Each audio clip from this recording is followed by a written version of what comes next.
Dalam acara Dialektika TV-mu bertemakan korupsi tiada henti dari dulu hingga kini, Melki Nahar, Koordinator Jaringan Advokasi Tambang atau JATAM, memberikan tanggapan terkait kasus korupsi timah 271 triliun, bahwa nilai korupsi tambang ilegal 271 triliun merupakan angka kerugian terkait kerusakan hutan akibat tambang ilegal, namun belum menyeluruh sehingga total kerugian yang dihasilkan dapat jauh lebih besar.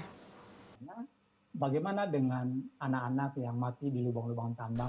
Menurut Koordinator Jaringan Advokasi Tambang atau JATAM, Melki Nahar, pentingnya bagi publik ketahui bahwa angka 271 triliun merupakan kerugian terkait kerusakan hutan yang disebabkan oleh tambang ilegal. Namun angka tersebut belum menjangkau total secara keseluruhan, sehingga total kerugian yang disebabkan korupsi tambang ilegal tersebut bisa jauh lebih besar. Di PT Timah.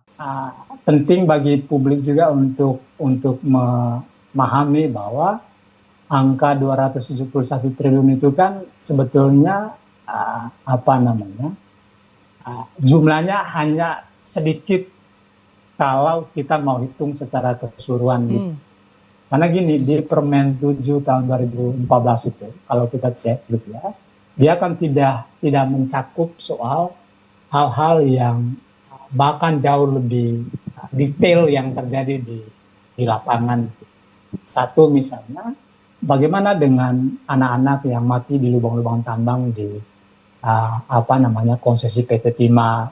Bagaimana dengan warga yang bahkan mereka mengkonsumsi air dari lubang-lubang tambang. Itu terjadi di PT Timah. Sementara angka 271 yang dihitung Prof. Bambang, kebetulan kita kenal baik sama beliau karena sering kita pakai juga dalam beberapa kasus lain, itu kan lebih kepada terkait dengan kerugian yang ada di kawasan hutan dan non kawasan hutannya begitu ya. Jadi permen yang dipakai ini dia belum menjangkau secara keseluruhan, sehingga kalau kita bicara konteks kerugiannya tadi ya tentu saja jauh lebih besar gitu. Nah, berangkat dari sini mestinya teman-teman di Kejaksaan Agung kemudian harus mampu menjawab keprihatinan publik ini begitu, sehingga proses penegakan hukumnya benar-benar dilakukan secara adil dan terbuka begitu ya. Karena 2 minggu terakhir itu kan kita ikutin terus begitu ya. Kita kemudian jadi khawatir dan ragu gitu kan.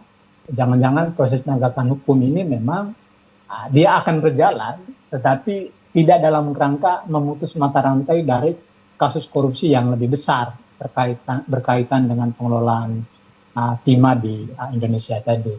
Karena Vini Auliani memberitakan dari Jakarta. Dalam banyak kesempatan